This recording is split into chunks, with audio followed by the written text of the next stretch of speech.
Good morning. Good morning, everybody. Hello. How are you? It's beautiful today. Today is Saturday, the day before Resurrection Sunday. And we're still here. So much to be thankful for.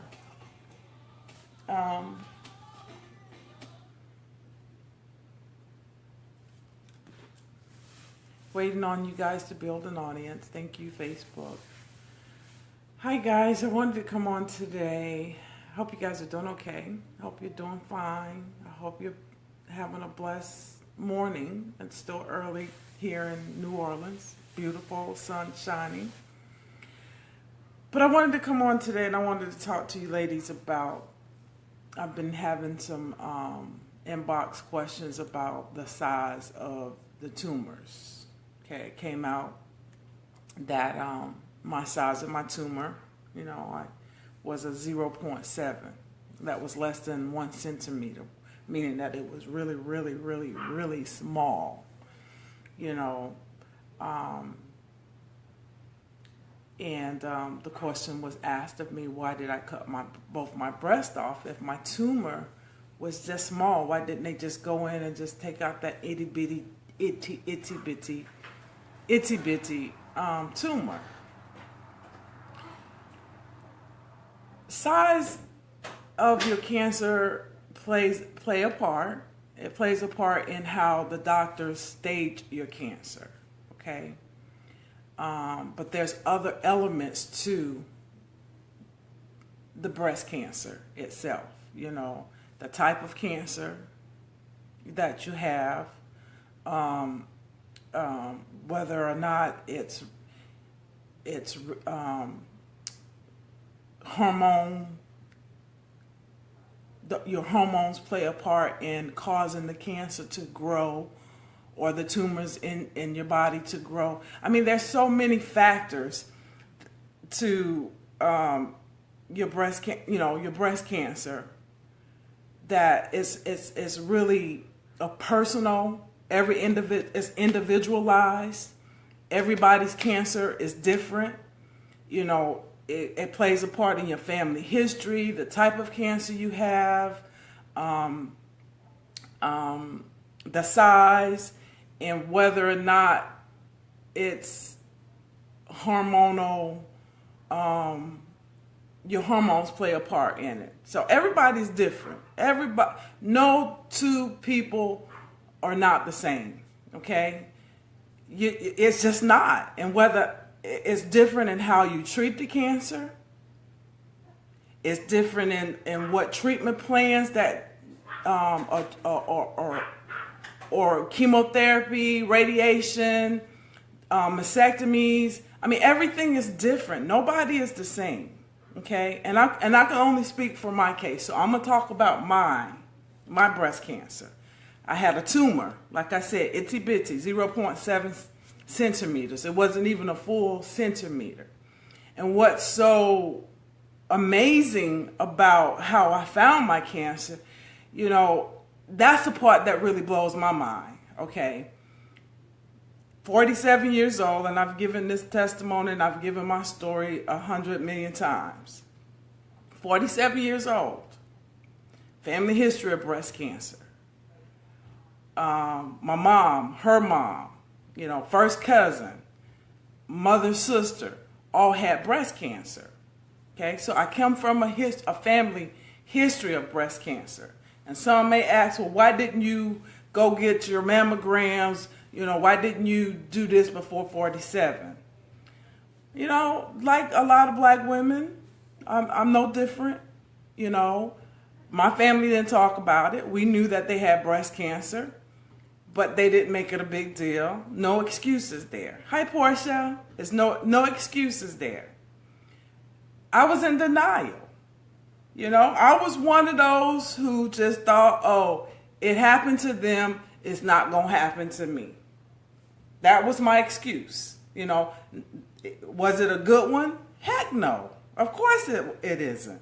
That's why I'm out here screaming. That's why I'm out here walking topless.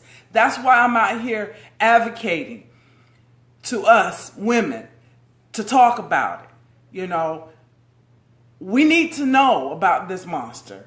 You know, a lot of us don't really know the elements and the seriousness of this disease.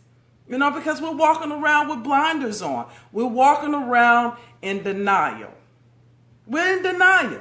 That's just the point blank truth. And other issues is we don't have insurance. We don't have the insurance to run to the doctor to get these needed screenings, yearly screenings. Mammograms are not cheap. Okay, they're not. And if you are a single mom living on a fixed income, not saying that was my case, but if you're a single mom living on a fixed income, you're not going to run to the doctor and get these tests that may or may not say you have something in your body that could take you out of here. You know, so we walk around in denial. That's first and foremost. You know, I have to credit me knowing, you know, about the disease that was growing in my body. I have to give that to God, because it was him that woke me up at 2 o'clock in the morning and said that I had cancer growing in my body. It wasn't the mammogram, because after God woke me up, it scared me. I ran to the doctor. I had the mammogram done, only for the mammogram to come back to say I was okay. There's nothing wrong. I'm okay. But again, the Holy Spirit, being that I'm in this oneness, and I'm in this relationship with the most wonderful person I can be in a relationship with, he said, no, something is wrong. Go back. Okay? Went back. Doctor saying, let's do another mammogram in 6 months. He said 6 months. And I'm like, no, we need to find another test. Something is wrong. I didn't have any symptoms. I didn't feel any pain. I didn't feel any knots. Remember, my tumor was tiny. It was so tiny. It was 0.7 centimeters. It wasn't even a 1. So I couldn't feel it. My doctor couldn't feel it. But God knew it was there. He knew I had it. You know, he created this body. He knew. So I listened to the Holy Spirit. Okay? Went back to the doctor. Hey, something is wrong. You know, I don't know what test we got to do, but something is wrong. Something is wrong. He said, well, we don't feel anything. The mammogram came back negative, so you're okay. No, I'm not okay. Something is wrong. So pretty much forced him to send me for the ultrasound, you know. And he did that because he looked in my charts and he saw, hey, you have a family history of this disease. So yes, I'm going to send you to get this ultrasound done. Went to have the ultrasound done. And again, I've given this story 100 million times, you know. Went and got the ultrasound done on my breast. Bam, they found it. You know, after, you know, I thank God for the tech, because she took her time. She really took her time, and she examined my breast with this ultrasound machine. And they found that itty bitty tumor. Okay, let me tell you about my tumor. I can only speak for my tumor. Everybody's different. Okay, everybody's cases are different. So do not compare yourself with somebody else, because you're different. Your body makeup, your family history, your genetics, you are a total different individual from everybody else. So don't compare your cancer or your situation with another human being, because you're different. So I want to stress that. My tumor was small, but check this out.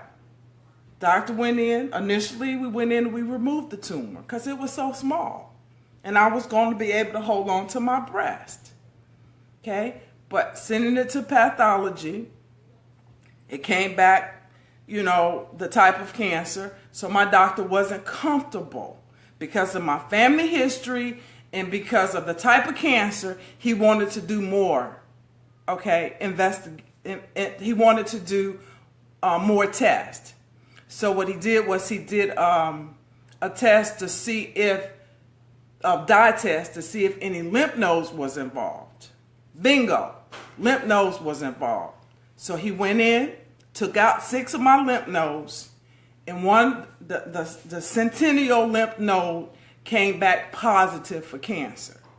Okay, keep in mind, my cancer was itty bitty, itty bitty. It was so small you couldn't even feel it. The mammogram machine didn't pick it up. Okay, but this sucker was mean. Okay, I had a mean cancer.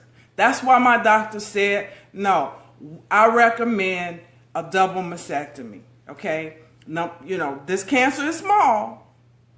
Because I wanted him to just go in and take the lump out. He said the cancer is small because of the type of cancer you have, and because of the family history, and because this cancer had metastasized from my breast to my lymphatic system, told him that it was a mean booger, meaning it was an aggressive cancer. Okay? So size don't play a part. You can have an itty bitty tumor. Itty bitty tumor. And it can be as mean as 10 shotguns going off to shoot you, to kill you, okay? And you can have a large tumor, and it can be just as meek and mild. It can be meek and mild. It can still be local in your breast and not have traveled. So please, guys, your cancer, your situation, your genetics is totally different from somebody else's. My doctor recommended that double mastectomy because my cancer was aggressive. And it was aggressive because it was small, but it had moved, it had metastasized to my lymphatic system. Okay? That's just the bottom line. Do not think because you have and it's a personal decision. What treatments you do, whether or not you do the double mastectomy or keep your breast, that is totally between you and your doctor. Okay? Because he's doing the study on you as an individual. Yes, they do studies and they compare other women with other women. But when it comes to you, your situation, your treatment plan, how they treat your cancer, what you do is a personal decision between you and your doctor. Okay? I can't judge you on what you do. Okay? If you decide to keep your breast, that's between you and your doctor. Okay? When my doctor came back and said that itty bitty little tumor that I had in my breast, and the miracle is that God was the one that told me about it, I had no intentions on doing a mammogram. I'm 47 years old. I'd never done one. Family died from it. And it still didn't dawn on me, you need to go get a mammogram. I was in denial, okay? I'll wear that. I'll preach that. I'll teach. I was in denial. Metastasized, Chris, means that it moved outside the breast, okay? It left the breast and it went to another part of the body. In my case, mine's first traveled to my lymphatic system, okay? And then later on, as they was doing testings, we go every so often to have MRIs to make sure the cancer didn't spread anywhere else.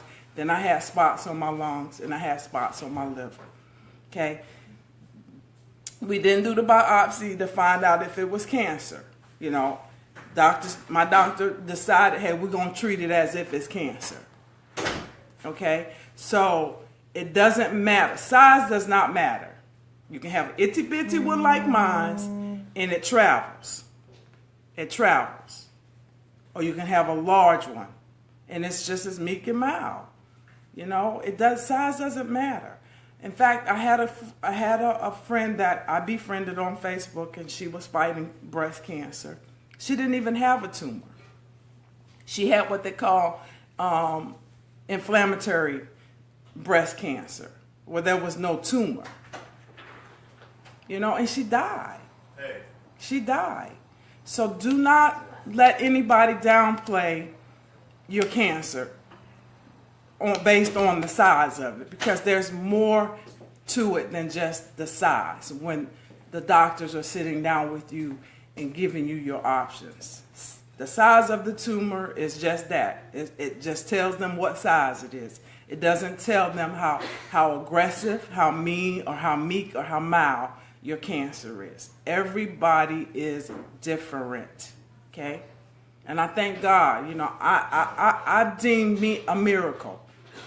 I'm a miracle. I had that little bitty cancer in my body. That little bitty cancer in my breast. But that sucker was mean. And that's why my doctor said it's aggressive. And because of the family history and because of the type of cancer that I had, we had to go after it aggressively because it was aggressive. It had already moved. Didn't even know it was there. You couldn't even feel it with your physical hands. The mammogram didn't pick it up. And I'll stress it and I'll talk about it till I'm blue in the face. Ladies, it's a personal decision between you and your doctor how you go after your cancer, because he has all of your makeup. They do the study on you as an individual, okay? So please, please don't think because it's tiny you can just go in and cut it out and you go on with your life. Okay, it's more to it than just that. Okay, educate yourself, read on it, study. Don't just take your doctor's word for it. And I've said it 100 times, go for a second opinion, go for a third opinion if you have to. And do your own homework. I made the decision based on what was best for me and my life. Okay, can't nobody tell you what to do with your body. Can't nobody tell you what to do and what plans to take. It's a personal decision between you and your doctor. Okay? And don't let nobody beat you up about it. I went the double mastectomy route, yes, because the chances of me getting reoccurrence was very high in the other breast. It was very high. So I didn't want to go through that again. So it's like, let's get them off. No, Chris, I'm not in remission. I tell everybody that. I do not claim remission. The doctors say I'm in remission. That's what they say. But God says I'm healed, and I believe God. Okay? I believe God. And that's my story, and I'm sticking to it. I am healed from cancer. Remission means it can return. My doctor tell me all the time, we go back and forth. He looks me in my face, I can never tell you you're cancer free. He's a man. He doesn't know. He doesn't know, but God knows me. He knows because he created this body. Okay? So no, I am not in remission. Okay? That's my story. Okay? I can't say that's somebody else's story. If they want to be in remission, that's their choice to be. That's how they want to tell their story. But as far as my story, God says I'm healed. And I believe God, because he made this body. Doctors are a man. They don't know it all. They only know so much. But God knows me. In his word, he says I'm healed, and that's what I stand on. And that's my story, and I'm sticking to it. So to answer your questions, ladies that came in my inbox about size and do you do a double mastectomy if it's small, or do you keep your breast? I can't tell you. I can't tell you because only your doctor and you can make that decision. I did the double mastectomy. I did what was best for Paulette.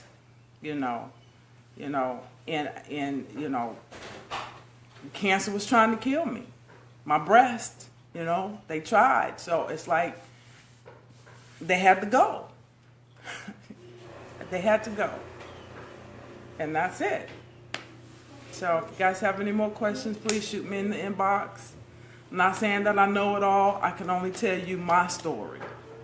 My story. I'm alive, I'm healthy, and I'm here with my children because of the decision I chose, the treatment plans that I chose for my life and for me, And I'm out here being an advocate. I'm out here teaching, preaching, screenings. You know, I know early detections do save lives. The earlier you catch this monster, the better. Okay? So ladies, let's do these screenings. Let's talk about this. Let's talk about it. Let's share our stories. Let's tell another sister, you know, hey, go get those mammograms. Don't stop there if you have a family history of it. Go further. Get those ultrasounds. Push your doctors to do it. Okay? This is your life. And you only get one. You only get one. You don't get a second chance. So do what you have to do to stay healthy. Do what you have to do to stay healthy.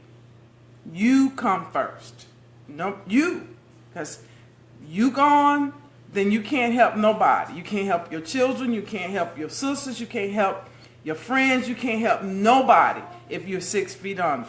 So please, take your health serious. Your health is worth all the gold and silver in the world. You know, if you're not healthy, you can't do nothing. I don't care how rich you are. You know, rich people are dropping them and leaving here every day with millions left in the bank. So that's it. That's my 2 cents for today. But I like the questions. I don't mind answering your questions. And again, I can only speak on my situation. Okay? I can tell you my story. God bless you, and we'll talk later. Bye. Love you guys.